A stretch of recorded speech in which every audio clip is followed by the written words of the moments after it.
Okay, this is still my theory. So we've got Dr. Cream, Conan Doyle, the Queen, and a physician, Dr. Ball. Dr. Ball, the physician, the Queen's physician, and he's the one Sherlock Holmes was based on, so forensic all the way through. So I'm going to give you the information on the Queen first, because the Queen, or somehow they give out the name, the Prince of Clarence Dale and Avon, I think he was. That's Albert. Anyhow, with my theory and my theory on Jack being a code, I'm going to give you the code and you can make your own mind up what you think. So Jack, in the pack of cards, Saddam Hussein Secret Service was a pack of cards. So let's go with a pack of cards. Jack is the Prince of Cards. So that's the Prince. Now they're of German descent. So a Jack in a German pack of cards is called a boob. B-U-B-E. Now it's pronounced Bobby. So I believe it was a code sent through the newspapers to, well, basically it's standing orders to the police what they have to do with the crime scenes to stage them. So that's getting me back to 5 Jack the Ripper crime scenes. The reason there are only 5, the canonical 5, is because they only staged 5. So moving on from that, the reason I go back to that and Dr. Cream, I'm going to go back to the other reason I think it's a different prince that was involved.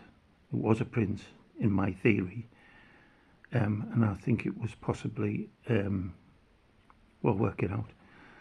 In the first victim was examined by a doctor to get the time of death.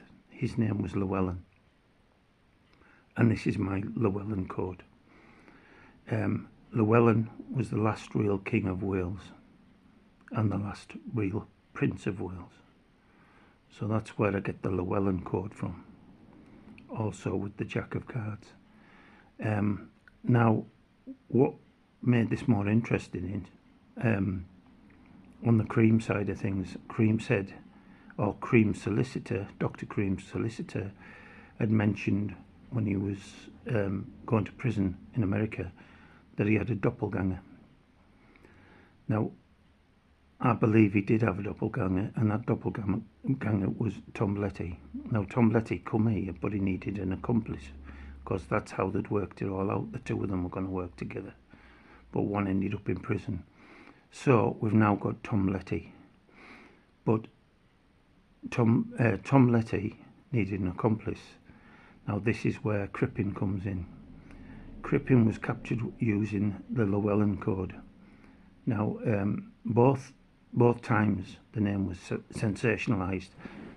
When he was on the run, Dr. Crippen, he was he set sail on a ship called the Montrose, the SS Montrose, I think it was. Now I couldn't find the captain's name. It's probably easy to find, but I didn't look. Once I knew that the telegraph operator was called Llewellyn. Now he was sensationalized in the newspaper because it was the first ship-to-shore signal that was successful. Llewellyn, in the Ripper case, was sensationalized because he missed things out. He missed the fact that there was mutilations, and he was a little bit humiliated unnecessarily, I think. I don't believe the mutilations were there when he looked. I think they come afterwards. So that's my theory. Jack is a direct communication, the same as to the Bobby.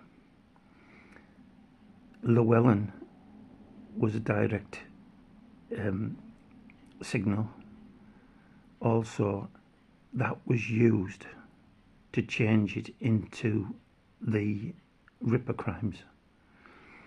So if they had to change it from one crime to another, that's why I believe they were also involved with the Torso murders.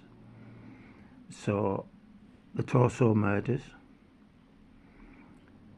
the Ripper crimes, then you've got Cleveland Street scandal, and then you've got Dr. Cream, and he's supposed to be a poisoner. You've got the Pimlico poisoner as well.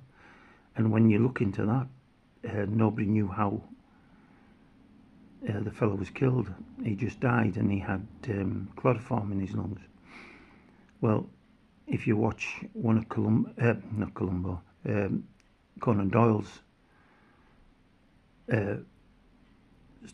follow one of his storylines, he uses a candle as a slow release for poison, and that could have been used in another crime, which I want to get to later. So there's quite a lot of crimes going on here. We've got, I don't believe Cream was a poisoner, but I do believe he was bribing the royal family. And the newspaper man, Frederick Smith, who started W.H. Smith, he was getting bribed. That was distribution of information, because he had all of the paper stands. So that's where he fits in. Why was Cream bribing him? And I think it's because he was part of this scheme that he knew about through Tom Letty. Because Tom Letty went to America, and then I think Crippen come back later on, and that's when they got Crippen, and I think he was part of the team, and that's why Crippen was captured, because on capture by I think Walter Jew, he was, I'm sure it's recorded, he said this is about murder and mutilation. Well, in a DNA test on the parts that were left in Crippen's house, the body parts, in an American forensic situation, the body parts were of a man, not a woman. So that means he didn't kill his wife, but he hung for it. But what did he mean by murder and mutilation on capture? And that took me back to the Ripper crimes. So for me, you've got all these crimes happening, and they're all in London, and it's to cover up what was happening in Cleveland Street. So that's what I'm basing my theory on, and I'm going to take it back to Conan Doyle in the next one and bring it towards the Ripper crimes. But it'll come back a little bit slower than what I've done today. I just want to see if I can get a bit more interest. Anyhow, thank you very much. If you've got any thoughts, or you think I'm wrong anywhere, just please tell us. I mean, I'm open to better information than my own if you've got it. All of this is got from the internet, and if you want to look into the Cleveland Street crime, it's absolutely brilliant the way they've done it on Wikipedia. So look in Wikipedia for it. It's dead good. Okay, well, thank you.